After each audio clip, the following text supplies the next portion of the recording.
Hey, and welcome to this special episode of Theology-ish. I'm Jesse, or maybe not. My voice is masked for my safety. Today I'm taking over the podcast because poor William has the flu.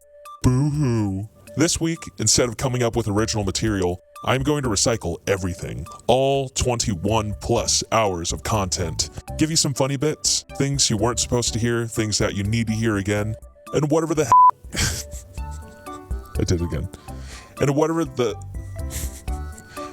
things you weren't supposed to hear, things that you need to hear again, and whatever the heck else I want to put in, dang it. Snarky transition sound effects. To start, here's a compilation of all the filler words and sounds I edited out of episode 1. I realized after 300 clips that I won't be doing that again. Don't worry, it will be 3 times the speed, so it will hopefully be more tolerable. Wear headphones for the best experience.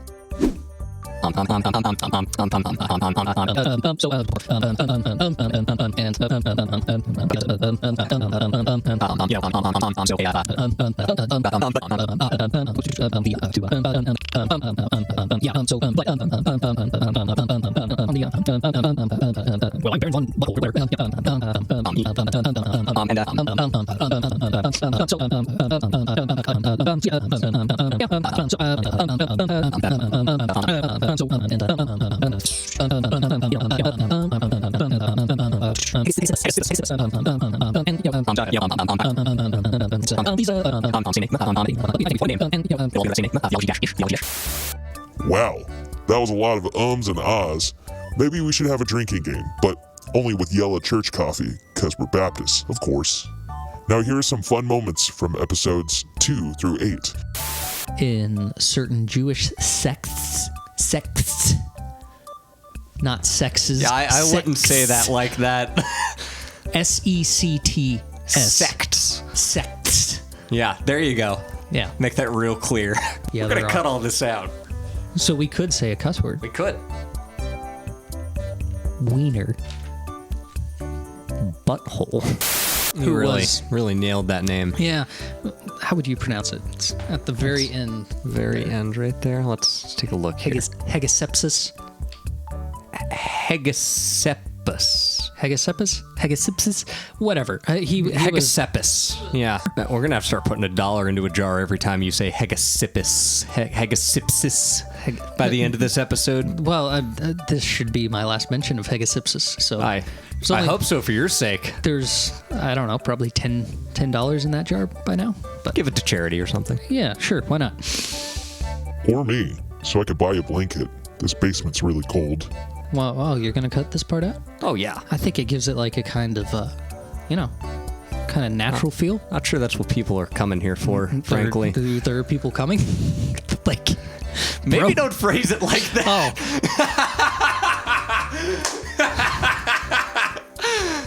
Ryan. Oh, man.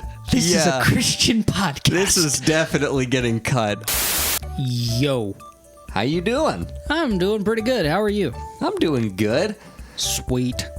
So, what's the haps? What's poppin', my dude?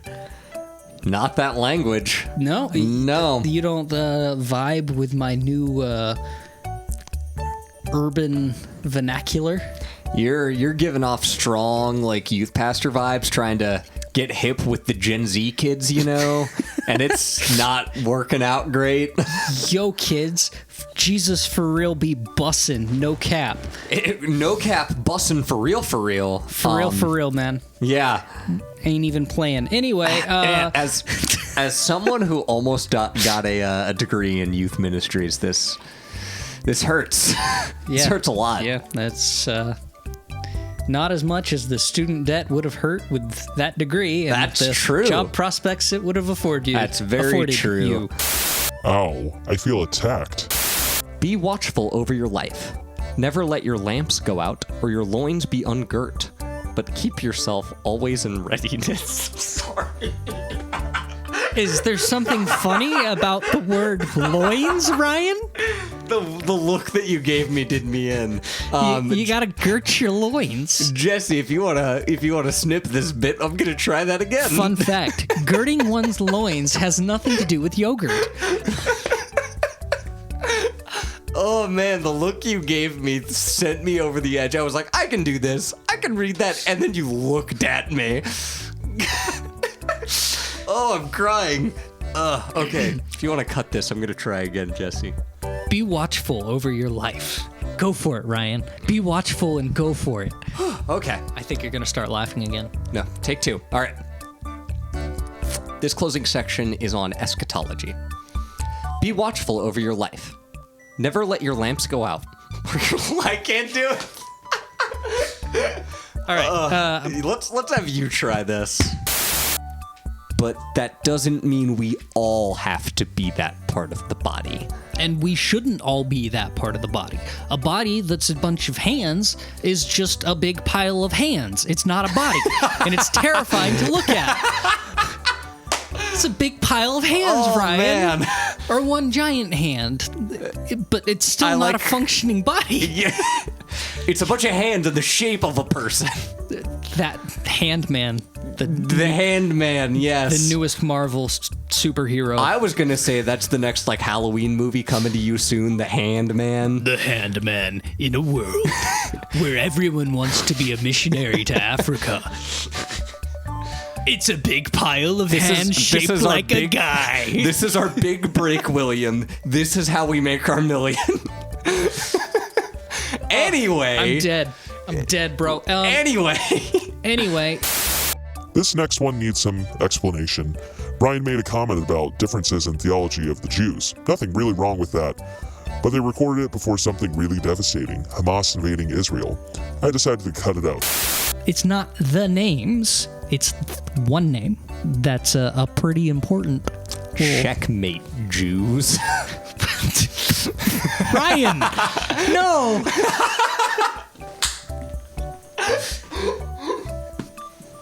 I had to, I'm sorry. You didn't. We're going to get demonetized before we're monetized for you being anti-Semitic. Well, that's the great part is we can't be demonetized because we're not making money anyway. Also, we're not anti-Semitic. No. Love you, Jews. Next, some more lighthearted stuff. I was going to create audio out of the Star Wars episode where the audio would get 2 times faster every time they said Star Wars, but unfortunately, my digital audio workstation won't go that fast. So, here are some shenanigans from episode 13. Have you ever heard Preacher Man get up and say, well, this is how, he says this is how you ought to pray, so this is like a template. Yeah. You don't have to say these words exactly, but it's a absolutely. template. So we say, God, holy are you.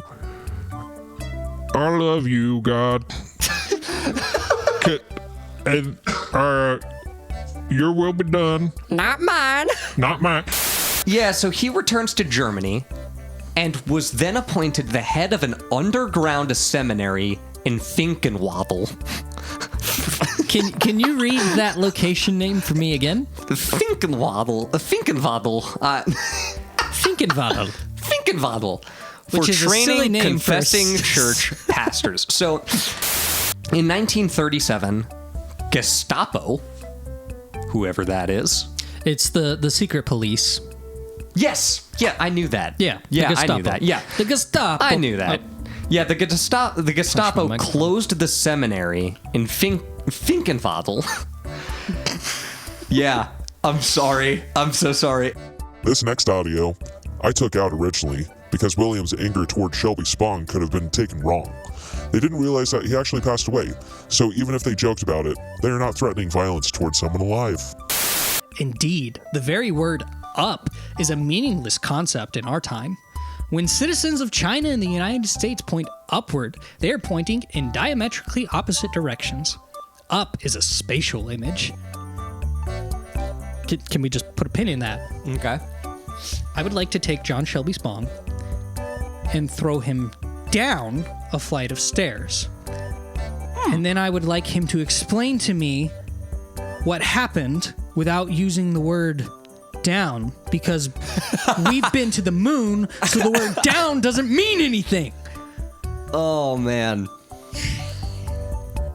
Well, I'm not threatening up is violence relative, against friend. I'm not threatening violence against John Shelby Spong. I would not hurt him. I don't want anyone else to hurt him. I just think he's an idiot. starting to see why this makes you so angry.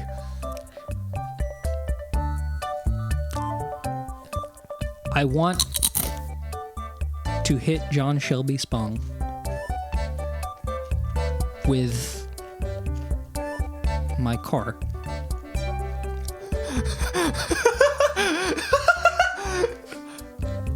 If you could see the determination on his face when he said that, you would have no doubt in your mind that he was absolutely serious. No, for legal reasons, that was a joke.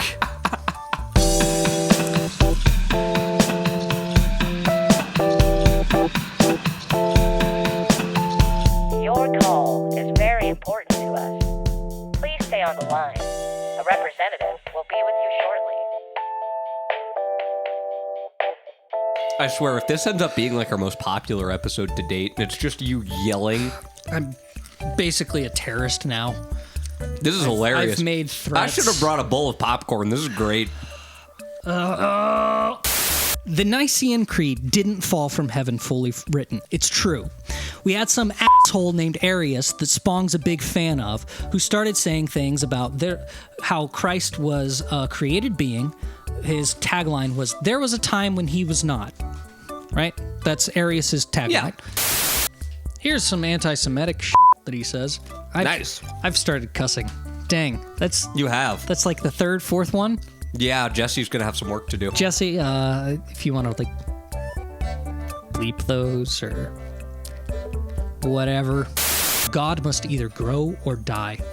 That is what being a spiritual exile is all about. I'm going to throw the book again.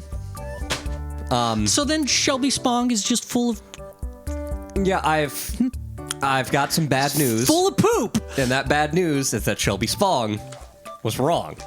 Don't read it. It's a waste of your time. It's not even bad scholarship. Like I could take a. I'm gonna cuss again. I'm gonna do it. All right. I could take a shit on a keyboard, and it would. The turds pressing them down would produce a better work of scholarly material with greater care and greater attention to primary sources than this. Why Christianity must change or die? Well, Christianity is supposed to be the bride of Christ and not the whore of some son of a bitch up in New England. He wants her to get some tattoos and some piercings and dye her hair purple so that he can find the church acceptable. But the church isn't for Spong, it's for Christ. That's it for today's blooper special on Theology-ish. There's more that we could do, but that would be too much work. So please, like, subscribe, and donate money so that they can pay me. For now, enjoy this free domain music by Doug Maxwell and Jimmy Fontanez called Smoke to Kielbasa Polka. Remember, even when we mess up, it's all in good faith. Stay snarky, my friends. So what am I getting paid for this? Yeah.